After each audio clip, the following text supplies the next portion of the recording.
Je me présente, je m'appelle El Hadji Ibrahima Sall, je suis membre fondateur et président de l'Université Polytechnique de l'Ouest africain, qui est une université qui s'appuie sur une école d'ingénieurs,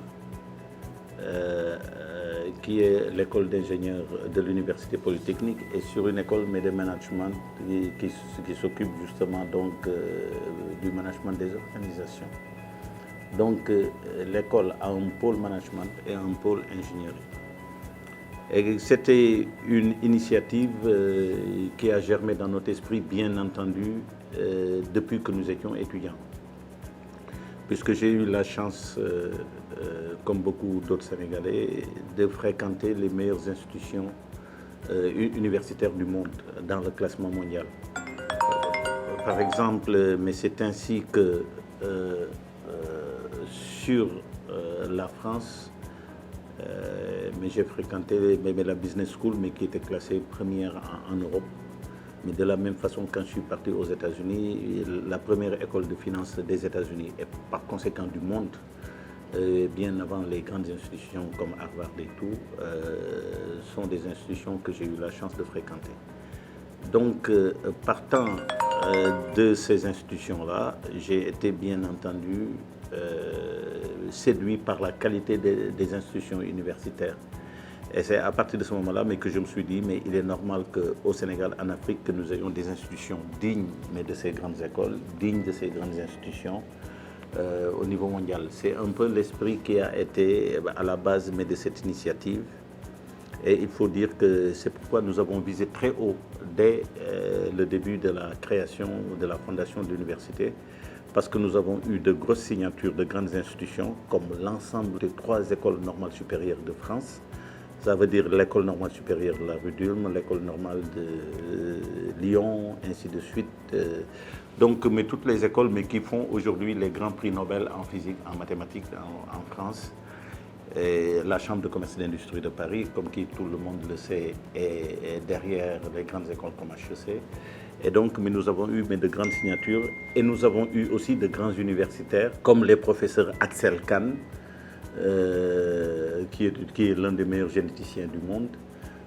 Nous avons eu aussi de grandes signatures comme celle de Michel Serres, paix à son âme, qui était l'un des plus grands philosophes du siècle, mais qui a écrit des choses extraordinaires sur Leibniz, et notamment sur les systèmes mathématiques. Nous avons eu des grands philosophes comme Yves Catin, qui sont l'un des plus grands spécialistes de l'histoire de la philosophie du Moyen-Âge dans le monde, paix à son âme aussi, et des professeurs comme Souleymane Ndiaye, qui était un très brillant mathématicien, paix à son âme, et qui ont été derrière tout cela. Donc nous étions un groupe d'universitaires qui avions l'ambition d'avoir des institutions très fortes et très respectées en Afrique, et ce qui a valu en 2006 finalement la création, avec l'aide du gouvernement sénégalais, et je parle de l'aide qui nous a permis d'avoir une fondation qui a permis donc de mettre en place cette université polytechnique qui aujourd'hui rayonne dans des secteurs particuliers, et notamment nous faisons des choses très pointues en finance et en économie, très orientées vers la modélisation.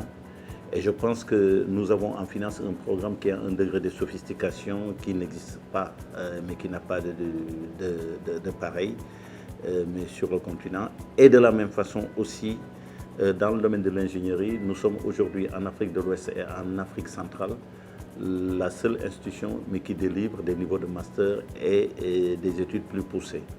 Et nous avons aujourd'hui l'ingénierie biomédicale, qui est un très grand domaine, et ce qu'on appelle la physique médicale, qui est tout simplement la physique ou la science ou la matière ou la discipline qui permet de délivrer des connaissances en radiothérapie, puisque quand on a des stratégies technologiques de lutte contre le cancer, c'est la physique médicale qui s'applique avant que les ingénieurs s'occupent des machines.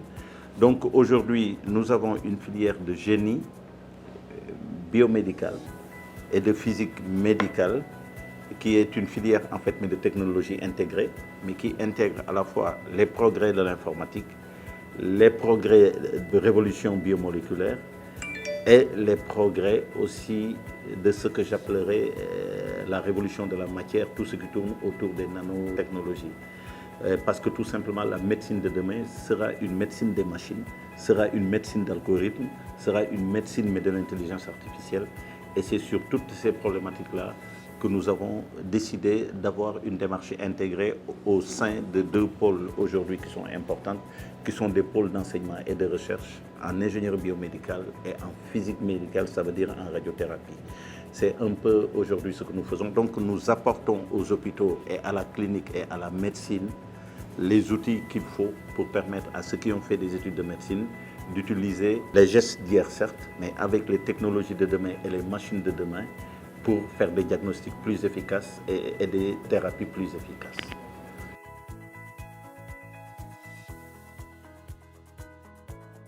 14 ans après, bien sûr que les résultats ne sont pas à la hauteur de mes attentes, pour des raisons évidentes. Parce que quand on porte une ambition comme ça, on est toujours plus ambitieux que ce que permettent de faire les choses.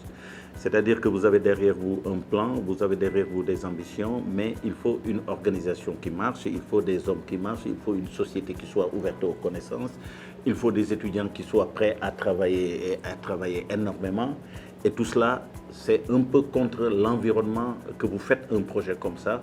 Parce que quand vous êtes dans un environnement de facilité, dans une société de facilité, et que vous avez opté pour l'excellence, pour le travail, pour l'exigence, bien sûr, vous n'êtes jamais à la hauteur des résultats. Mais ce qui n'empêche que vous continuez à agir et à tirer les gens un peu vers le haut. Nous essayons de le faire. La deuxième chose aussi, et qui est importante de souligner, c'est que depuis notre existence, et malgré nos spécialités très fortes, qui correspondent à des besoins de la société, nous n'avons jamais reçu le plus petit franc de l'État, mais du Sénégal, ni d'une institution d'ailleurs d'appui à l'enseignement.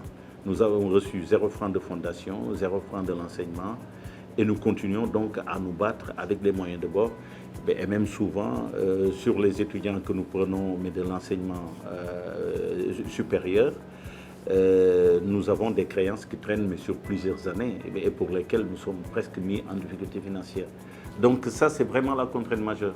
Aujourd'hui, si nous avions plus de soutien, plus de ressources, on aurait fait énormément de choses. Parce que nous avons les ressources humaines pour les faire et nous savons comment les faire. Mais c'est l'appui un peu mais de la puissance publique et de l'État mais qui nous fait défaut. Mais sinon, nous aurions fait des choses extraordinaires. Donc tout ce qu'on fait jusqu'à présent, nous l'avons fait sur la base de conviction et puis d'un pari, mais qui est le pari mais de l'excellence, mais de l'exigence pour la connaissance, parce que tout simplement, on estime que c'est la seule façon de changer la vie autour de nous et de changer la vie des gens les plus faibles autour de nous. Et que donc le combat véritable pour la République, c'est un combat pour l'éducation, c'est un combat pour l'égalité, c'est un combat pour que l'école et l'enseignement modifient et rectifient tout ce que la vie a créé comme injustice, comme handicap de départ. Et c'est notre conviction et c'est dans cette orientation-là que nous avons continué de mettre notre action. Mais nous sommes déjà heureux que tous les ans, nous formions pour l'Afrique des dizaines de managers, des dizaines d'ingénieurs. Et ça, c'est un pari énorme parce qu'on change la vie des gens. Et je rajoute d'ailleurs que la plupart de nos étudiants ont été recherchés dans des villages où ils ont été le premier bachelier et où ils ont pu bénéficier d'une bourse intégrale sur 5 ans, mais de la part du conseil d'administration que je dirige. Et donc, partout où nous avons trouvé des étudiants excellents, jeunes, qui n'ont pas eu de parents, qui ont eu les moyens, mais qui n'avaient pas les moyens de les amener à l'université, nous avons fait face en les aidant, en continuant leurs études. Donc, c'est un peu aussi notre pari. Donc, c'est pour dire encore une fois que nous avons une responsabilité sociale à assumer.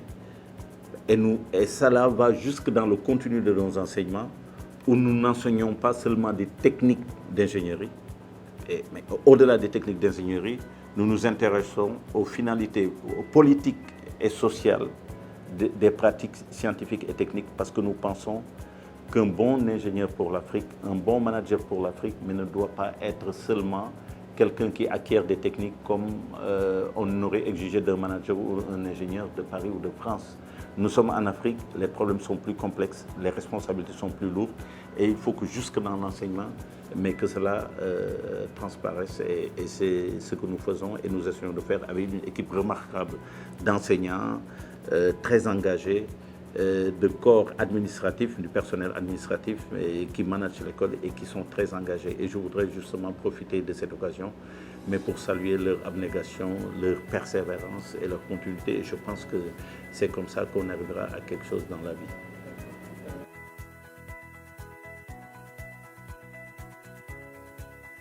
Il faut dire que l'état d'esprit qui a présidé à la création, notamment des filières biomédicales et physiques-médicales, était un état d'esprit d'anticipation.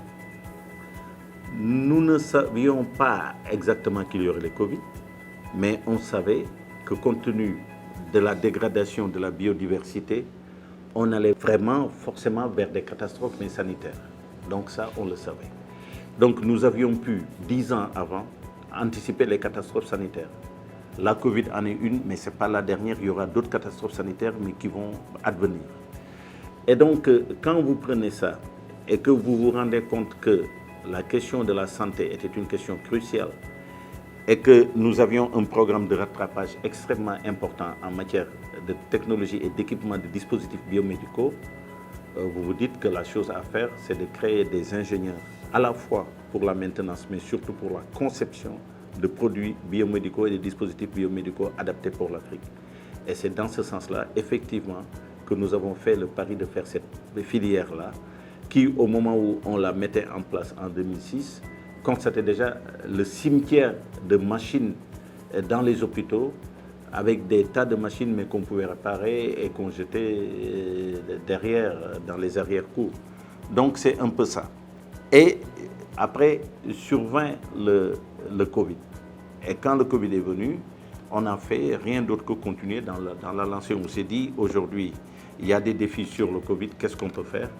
Et on a vu que sur les gestes barrières, il y avait des choses à faire, puisque les autres domaines de recherche étaient en train de regarder comment on peut distribuer des machines de robots pour donner à manger, ainsi de suite. Et je pense qu'il y a d'autres institutions universitaires mais qui ont eu à travailler dessus. Mais nous, on a dit que nous, on travaille sur la prévention. Travailler sur la prévention, c'est travailler sur les masques, c'est travailler sur la contamination, c'est travailler sur les hommes qui peuvent transmettre le virus. Et nous avons mis en place 3 projets de recherche qui ont très rapidement abouti à des découvertes, à des innovations. Et aujourd'hui, de façon intelligente et concomitante entre l'Université Polytechnique, les hôpitaux du Sénégal, de rang 3 et bien plutôt 4, et des entreprises, nous avons mis en place une plateforme mais pour la recherche et nous venons justement d'obtenir nos premiers résultats et on ne se limitera pas à ça. On développera les instruments de diagnostic, on développera les instruments de soins. Et aujourd'hui, par exemple, un projet de recherche mais qui est en cours dans l'université et sur lequel nous ne pouvons pas communiquer parce que nous n'avons pas encore de résultats, mais c'est la détection des faux médicaments. Ça, c'est un point extrêmement important. Et c'est par ici que nous allons faire les découvertes, mais qui permettront de détecter automatiquement les faux médicaments. L'enjeu est capital sur le circuit du médicament, sur le circuit de la protection des citoyens. Et c'est des recherches comme ça, mais que nous menons ici sans moyens, sans aucun moyen de la puissance publique, et que nous menons avec notre bonne volonté, avec notre génie et notre volonté d'agir.